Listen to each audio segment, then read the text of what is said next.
Okay, today we will discuss, as I said, another very important supramolecular synthon, that is called crown ether.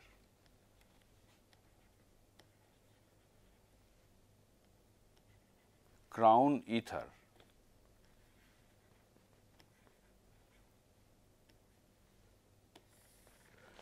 Synthesis of this compound, or rather discovery of this compound, was made serendipitously. Okay, it was not planned. But what happened? Charles Pedersen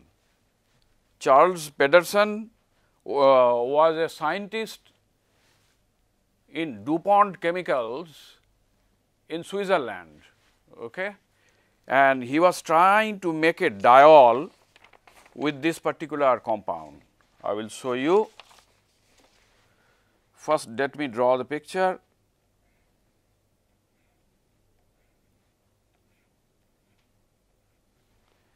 Many of these compounds were serendipitously made.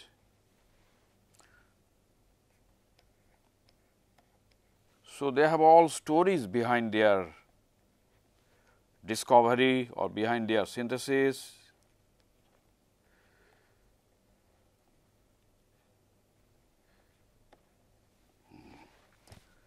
So, this is a compound, okay? A cyclic ether here, and this one also oxygen bridge. So, from here he took this particular dichloro compound,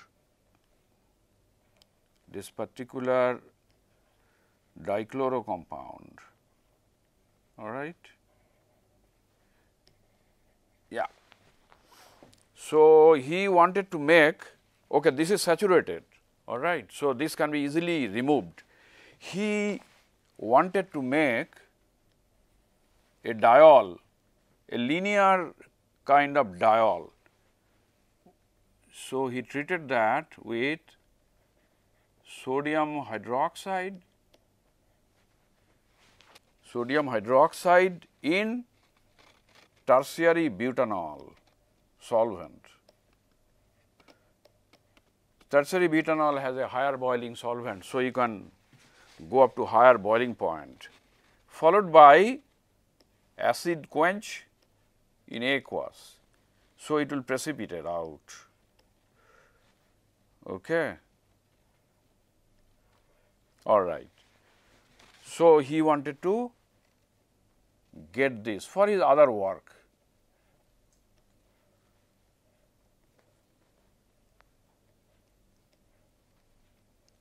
All right. So,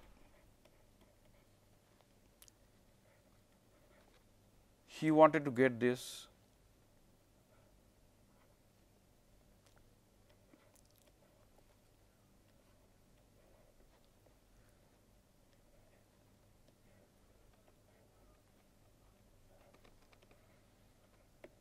diol was the intended synthesis.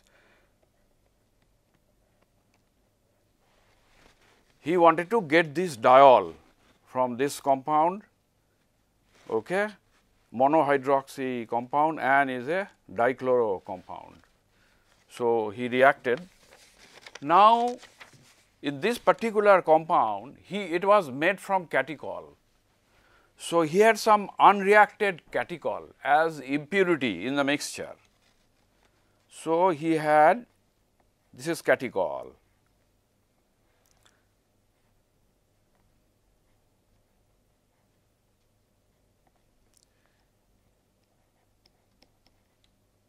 This is catechol. So, he had this catechol in the reaction mixture, that was unreacted, it did not convert 100% to this particular compound. So, when he got this, so he had this little bit. So, this reacted with dichloro,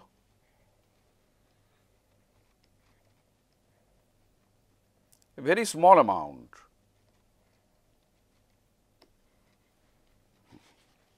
Okay. and with the same a very small amount. So, he got something, some yellow product, yellow something oily product, and what you will do? Most of the time we will throw it and get our intended dihydroxy compound and be happy with it.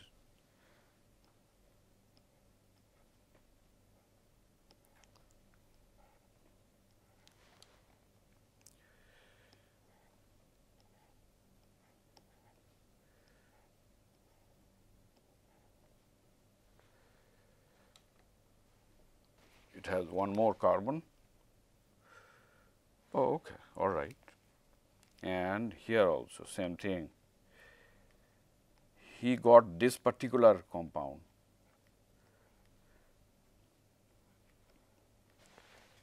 He got this macrocycle. So, in order to make this diol linear, he cooked it with this dichloro compound and he synthesized this one from catechol. This is catechol.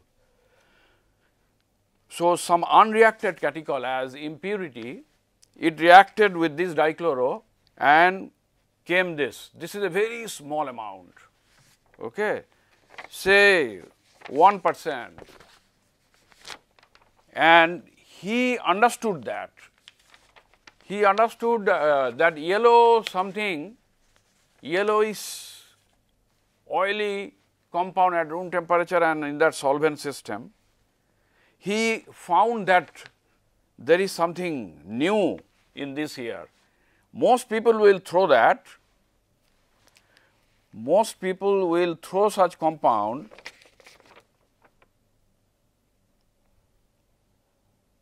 but he was a very hard working person and he did not quit.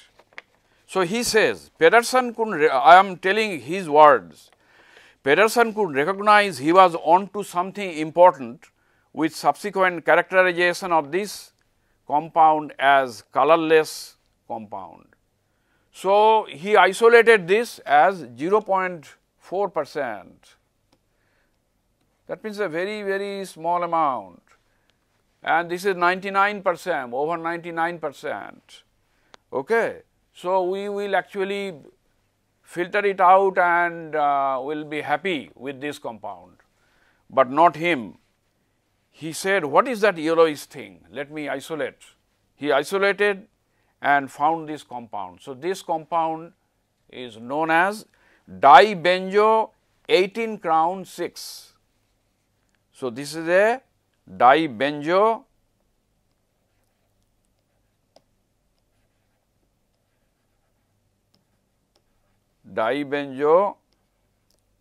18 crown 6.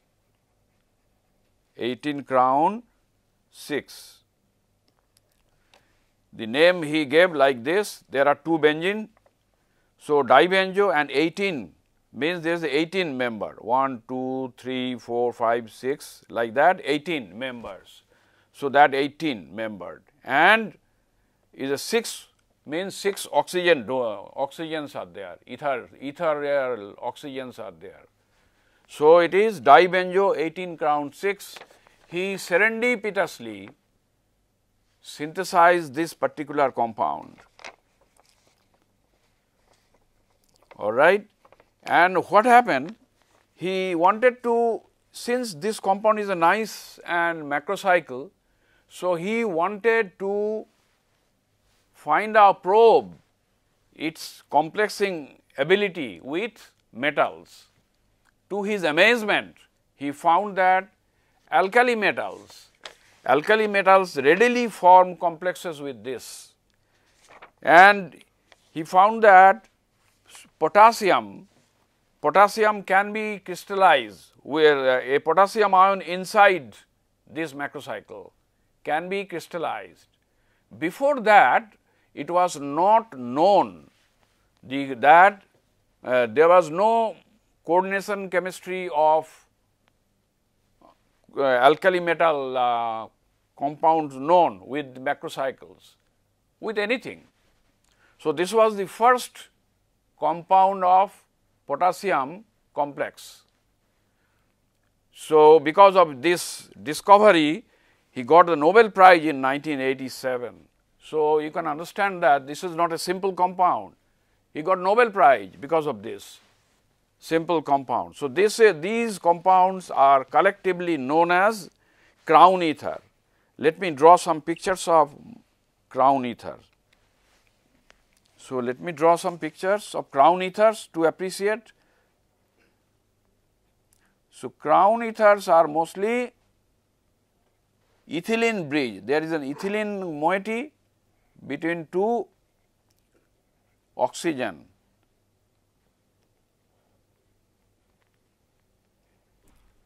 This is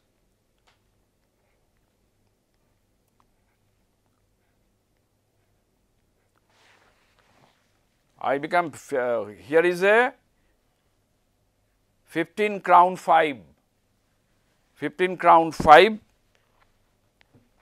okay, this is a 15 crown 5 and this is 18 crown 6, you can write.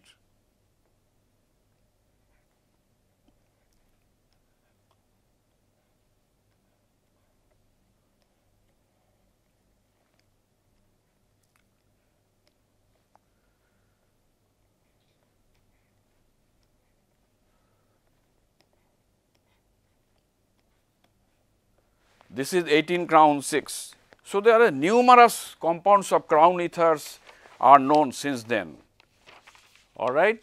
And what is their property? Depending upon the size of this macrocycle, they can complex different alkali metals. So, this was the beginning of alkali metal coordination chemistry. So, that is a very, very important phenomenon, all right, very, very important. So, that was Pedersen discovery was the beginning of coordination chemistry of alkali metals, all right. Now, synthesis, since then, now that we know this kind of compounds exist, so let us can exist. So, let us look at some of the synthetic methods adopted by people. So, the principal, so the first method that Pedersen used is still operational. First method that Pedersen used was this, right. We can say this is a this is like a ethylene bridged, so dihydroxy compound or ethylene glycol say plus say chloride and then space chloro with a base, and of course, you have to reflux it in a suitable solvent and you get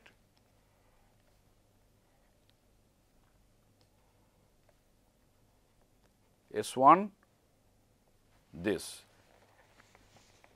okay, or you can get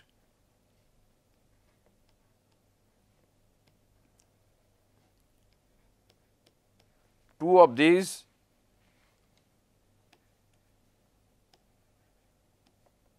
say S2 chloro again reflux with base. Let us see.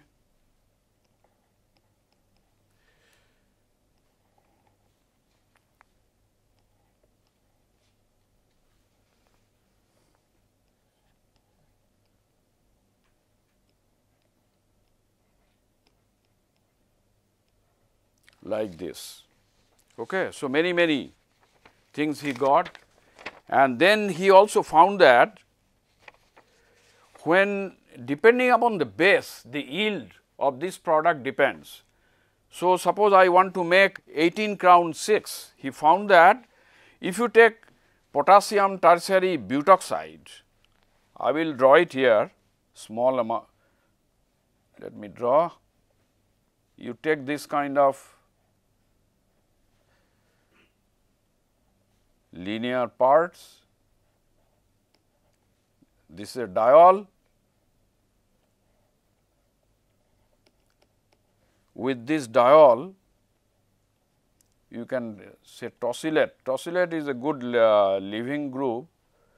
So, you can get this. Okay.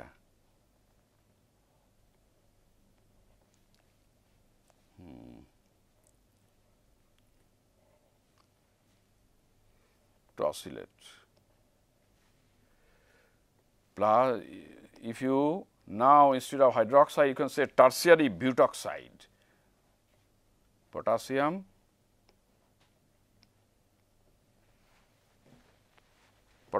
tertiary butoxide, and then what happens? You get this compound with potassium. It is a very strong base. So, if you react this, you will get O minus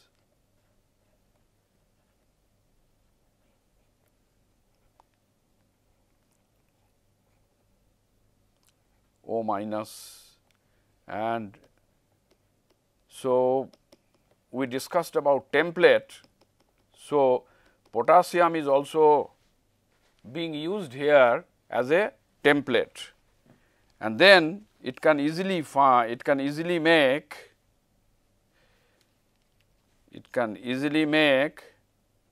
let us see tosylate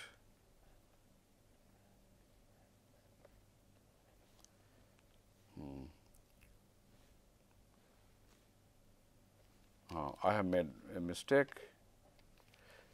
This is 1 oxygen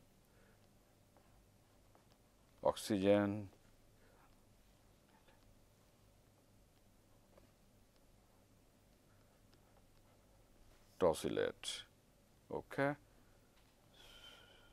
So, could react there and this could react here, and you get ultimately you get this compound very beautifully.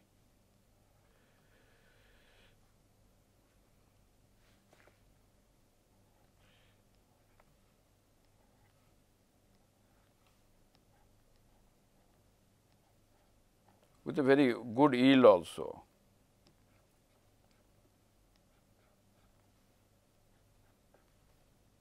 Potassium.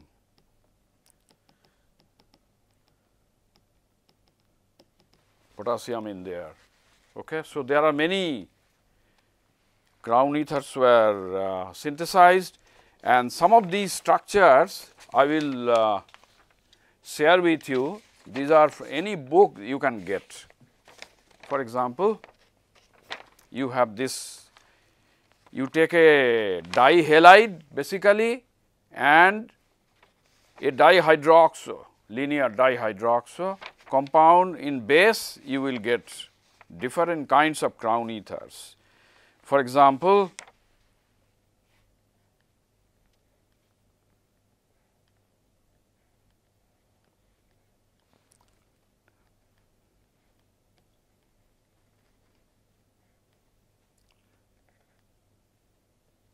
no.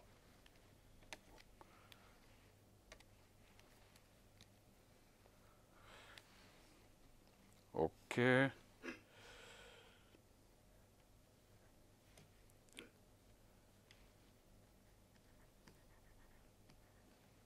I am just showing you some example, it is not nothing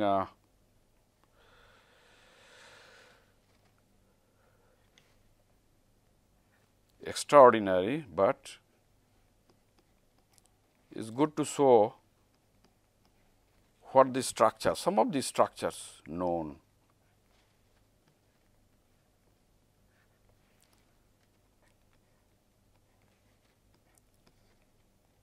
Okay. So, this one ditosylate and another molecule will come from this side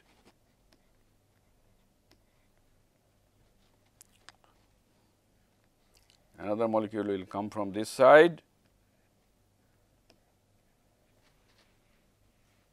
Okay.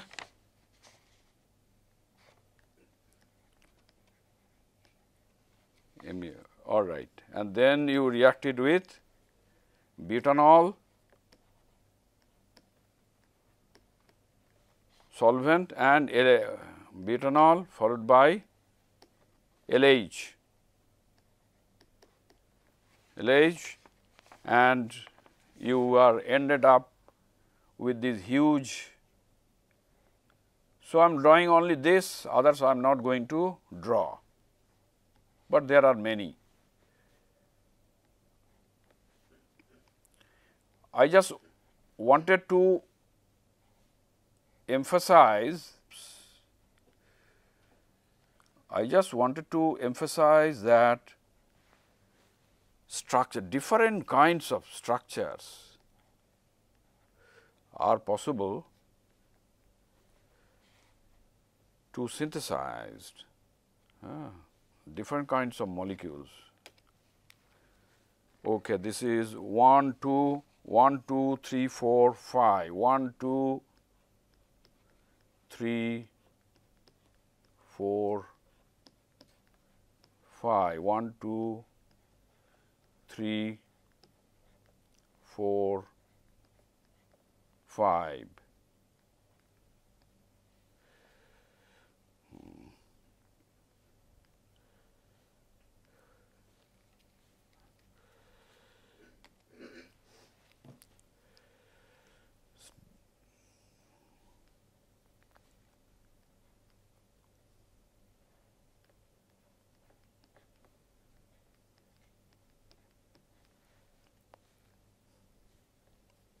No,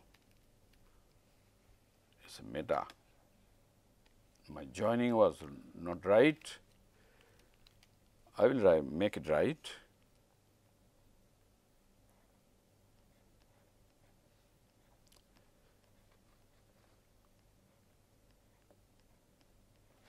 Okay. So, this is the compound you can synthesize. This compound is not looking world's most beautiful structures that I have drawn, but at least you can know that there are how many oxygens? 5 above, 1, 2, 3, 4, 5 and 5 below, and then hydroxy also there.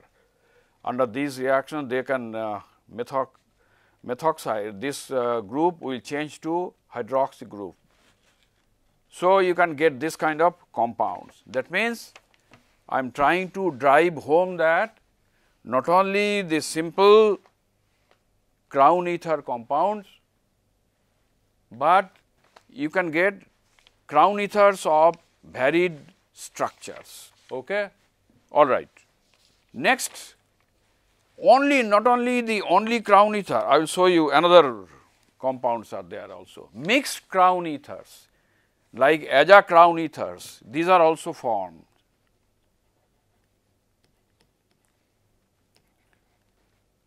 So, what I am writing one after another these molecules, these are synthesized by different people, okay, and these are supramolecular synthon. How to use them, that we will describe slowly.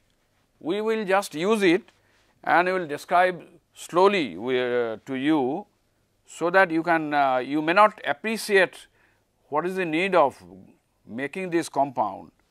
Well, we have to show you what can be done. So, these designs are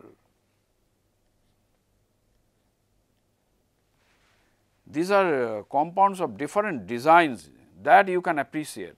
So, first what I am trying to do, I am trying to make different compounds, synthesize different compounds like this Aja. So, this is Aja crown, okay, because you have two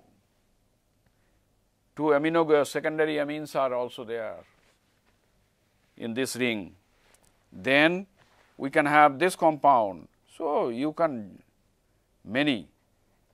It is not my aim to put one after another, but to drive home the message that we can get compounds of our liking, no problem.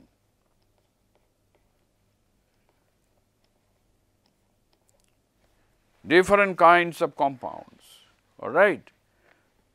Aja-crown, completely aja-crown you can get.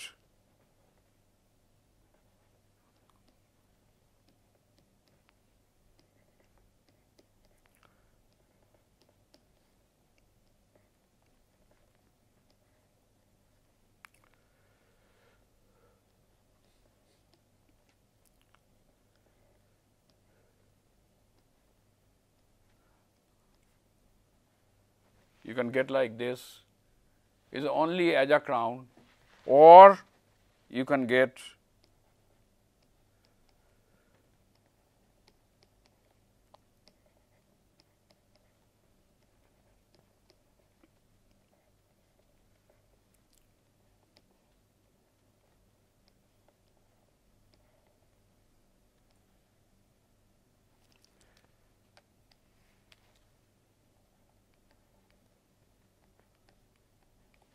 this 12 member, and this particular compound is very important. It is called cyclam.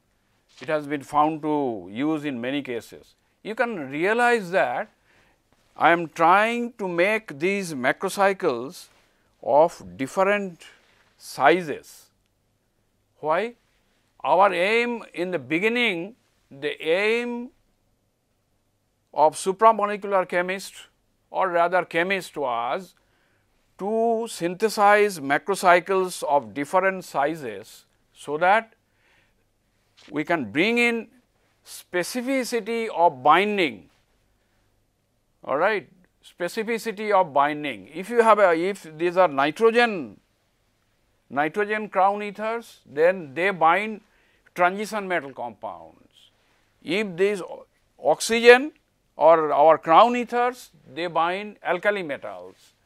Now, if we can synthesize a particular macrocycle, design it such a way that it can specific binding, that is the key word, specific binding.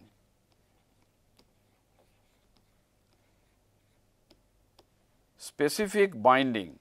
If you can specifically bind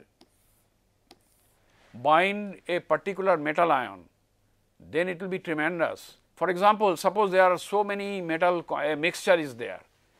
I like to bind only nickel 2 plus from this. We have copper, nickel, zinc, okay, all kinds of metal ions there in a solution. If I can specifically bind say nickel, or specifically bind potassium ion, so that they can be separated, then it is great. We can do many things. So, what things, why it is important? Slowly it will be obvious to you. So, in the beginning it was the aim for all of us to make these compounds of different sizes and different donors. Okay. So, I will stop here today, and then again I will deal with something else. Okay. So, what I am trying to make? Macrocycles to bind different metal ions. Thank you.